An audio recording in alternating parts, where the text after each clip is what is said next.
back to the channel, Jesse's Occupational Awareness, where we're talking about all things prison related from my time working at TDCJ as a corrections officer, aka CO, aka guard. I've been getting quite a few requests lately from individuals I think might have been guests of the state. If so, glad you're enjoying the content. I've been getting a lot of requests to talk about gangs within Texas.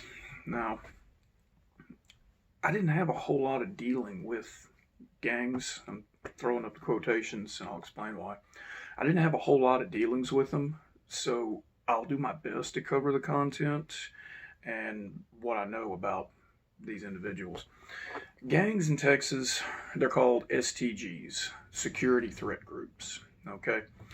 Texas, this is at the time that I worked in 2013 to 15. I don't know how it currently is. I'm sure so many things have changed. In fact, I know they have. This is at this particular time, okay? Texas recognized 13 security threat groups. I don't know the names of them. The names would change all the time. Aryan Brotherhood of Texas, Dirty White Boys, any of the white gangs within the black community, Bloods, Crips, those were not recognized as a security threat group. Okay, regardless of what anybody says, Texas did not recognize that at the time as an STG. All right, it was just an affiliation. I don't remember the names of any of those. They were real good at keeping the names, real secret. Didn't put it out much. At Styles, a lot of Hispanic gangs. Okay, 13 Mexican Mafia, Tangos. Okay. There was a specific group of COs. Let me get that straight. Specific group of corrections officers that dealt with gangs, aka security threat groups. I'll just drop the STG term. We'll call it what it is, a gang. All right. These individuals specialized in gang identification, ink, symbols, literature, communications, how they would work together, those kinds of things. Their job was to interdict that and try to put an end to it. There was a name specifically for this team, okay? Once you finished the academy, you got to your unit, there were different, what would you call it, groups, I guess you'd call it, that you could apply for within the unit. Human Resources periodically would put out a posting for open positions within the unit. You had transportation, you needed a Class B license because you were going to be driving a bus. Excuse me, breakfast. Contraband interdiction team, these were the guys that crawled through the air ducts and looked everywhere for any kind of contraband. COs did do cell shakedowns, but let's face it, we had so much other shit to do. There were a lot of times, I'm sorry to say, we went in, moved some stuff around, and went right on about our business. If you actually took your time and really did the job, you weren't going to get the rest of your stuff done, and there you go with a write-up. So, they had a contraband interdiction team that would go around and try to remove all this stuff. The security threat group identification team, the name escapes me. I don't remember what it actually was, but these were guys that had specific training on these individuals. We had a very brief class about it in the academy. The thing with the academy instructors, a lot of them had been out of units for so long, they weren't up to speed with what was currently going on at the units.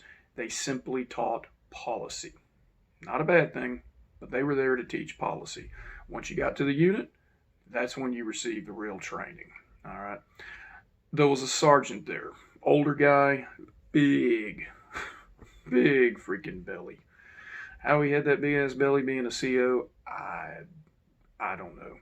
Good dude, never knew his name. He was just Sarge to me. Every time I saw him, what's up, Sarge? Part of our OJT process was going through a class with him. It was about an hour or so. He had this big cardboard cutout with pictures of different kinds of weapons, shanks, gang symbols, names. He worked with us in the mailroom so we could try to identify a little bit of the language that these guys would use. You could be looking at a whole letter, and it's addressed from Aunt May making her lemon glazed pound cake to Jebediah, okay? And it's nothing like that. Every single word was some kind of code.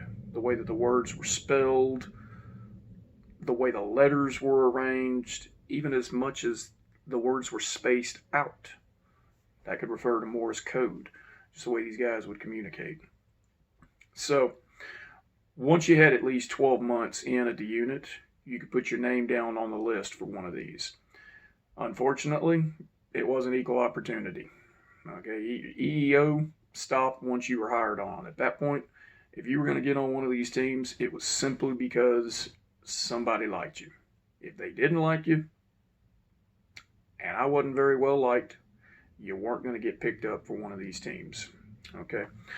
When I first hired on, I had aspirations of putting on them sergeant chevrons, running a tight unit, man, just climbing the ranks of it. Unfortunately, that didn't happen. Once I got into the day-to-day grind, I just wanted to come to work, do my job, and go home. I'm going to do another video of the daily routine of SEG. It's going to be how a full 12-hour shift went and why it was so easy to get burned out with the day-to-day grind. So I came to work, I put one foot in front of the other, I did my job, I went home. All right. So this security threat group team, they would go through the units and they would try to identify new individuals. Okay. The older individuals, they were pretty easy to spot. They inked up very early on in the day, and they either didn't cover it up or had tried to and it just didn't work.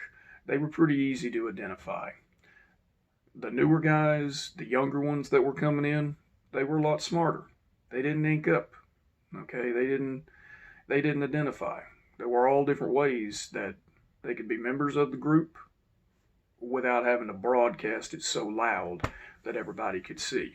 Okay, the 70s and the 80s taught about ink. It was so easy to read and identify. Any kind of identified security threat group individual, gang member, they were instantly removed from population and put in segregation.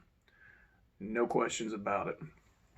This is for two reasons. Their protection, so they wouldn't have hits put out on them, and to try to deter them from doing any kind of gang business. Now, it didn't stop it. It simply slowed it down. But these guys have been in the system for so long, they knew how to get around these kinds of things. I've already done a video on the contraband about how they could communicate and get word around. It was simply, what's the word? Lord. Words. A hindrance to them. They were still able to do business. All right. So the way the guys were identified, their nationality, any kind of ink tattoo they had, if they verbally stated, which most did not, if they verbally stated that they were part of this organization, or if enough individuals had pointed out and identified them as part of this gang, this went into their classification, they were put in segregation. All right. This gang interdiction team, they would go around and check up on these guys, see what their business was. They took their time to really build up rapport with these guys. I don't know how they did it, okay? Once again, I was your average CO. I went to work, I pulled guys out of their cells, put them in the day room, put them in the shower, put them back in the cells, gave them their food, broke up whatever kind of disruptions that I could, caused quite a few disruptions because of who and how I was. So I just didn't get involved very much with them. When I first got to the unit, I put my name down for all the different lists. Contraband, interdiction, security threat group. I wanted to be a part of all that. But as the day-to-day routine got into it, I burned out pretty quick. So I wasn't really interested in getting involved into that. To be a part of one of those teams, you really had to be dedicated to your work. They were really, really involved in it. They put in a lot of extra hours. They didn't work the typical shift that I worked. They didn't go to the turnout room. They didn't get supervised by the shift lieutenant or the sergeant. They were kind of their own group. They set their own hours. They worked all different kinds of hours. They would do random patrols, random shakedowns, random interviews, always trying to keep the inmates on the guessing kind of game. And I think they did a pretty good job of it.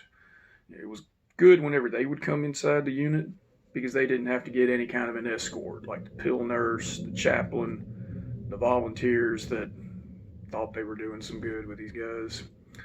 They could go ahead and do their own thing, and I could go about doing my business. So I don't know currently how many groups Texas is recognizing right now. Like I said, back then it was 13 of them. And if they had any kind of ink, or ink was one of the biggest ways to identify the guys, then they were put in SIG. So that way at least the interdiction team, I guess that's what you could call them, that way at least they knew where to start, talk to the guys, interview them. I'm pretty sure the guys would snitch out on each other. They wouldn't use the I-60s, usually old hands. They never requested an I-60. They communicate through one way or another. A lot of times the SSIs that were in the building that were there cleaning up, pushing a broom, all that kind of stuff, they pass them a message, typically verbally. Okay, this SSI would take it to wherever he needed to. Messages get passed from there. A lot of times these messages were to go to these interdiction teams. They drop a little bit of knowledge. The interdiction team would hook them up with something. I don't know what or how, but all this was done outside of policy. Okay, policy didn't address any of these special teams that the units had. They just did what they had to do. Okay, if I did something outside the regs, aka inmate jacked the slot and I slammed the slot up on his hand, which I did a couple times, you get a write-up on it. All right, these guys could go about doing things, pass notes, pass words, move guys around. They kind of operated with impunity. There wasn't no write-ups for them. So different rules definitely applied. These COs, they were also very elitist. They wouldn't typically talk to us peons. Sometimes they wouldn't even look at you. You could always tell the ones that worked the field because they wore those fucking 10-gallon hats, those gray blue jeans, dirty-ass cowboy boots, fucking leather belt with a freaking license plate buckle. Some of them wore spurs. Like, come on, man. Really? What are we back in freaking 1860s? These were the field guys, the ones that would go out and supervise the inmates that worked out there. They kind of thought of themselves. I'm not dogging on you guys. If any of you are watching this or part of it, hate on it if you want. It is what it is. They thought of themselves as the Texas Rangers of the unit, and they were anything but. Anyway, so at least at the Styles where I worked, the gang population, it was very predominantly Hispanic, but they didn't seem to really run a whole lot of shit. Styles was a medical unit. A lot of HIV, a lot of hepatitis. Most of the guys were sick and diseased there. So, yeah, they were in gangs, but it's almost like they weren't really, I don't like to use the word banging, but it's like they weren't really doing a whole lot of gang stuff around there. The interdiction team there at Styles, it was very small. I think at best it might have been 5 at the time. And the main one that you see doing the job, working the day shift, was big old Sarge. Guy with that big fat belly. All right. I hope that answers some questions. I know it's not as much as anybody would like to hear. Once again, I'm sorry. That's the extent of my knowledge, really, of the gangs. Simply because while I did interact with them, it was simply as inmate to CO. I wasn't able to get into much of the intelligence, the communications that they did. I just picked up things, learned things as I went from there. And yeah, while I did try to get on with the gang interdiction team, I wasn't picked up for it, or contraband interdiction. And after that, I just came to work and did my job, man. So I hope this answers some questions. I hope you guys enjoyed this. If you want to hear more about the topic, I can ramble on. Next video that we do, I'm going to do a daily routine of the 12-hour shift that was there. Think of it like a audio GoPro. All right, I'm going to walk through from getting to the unit, doing the job, and leaving. I hope the videos aren't too boring. Thanks, Marcus. Fucker. Everyone take care of yourselves. Stay safe. I'll see y'all next video.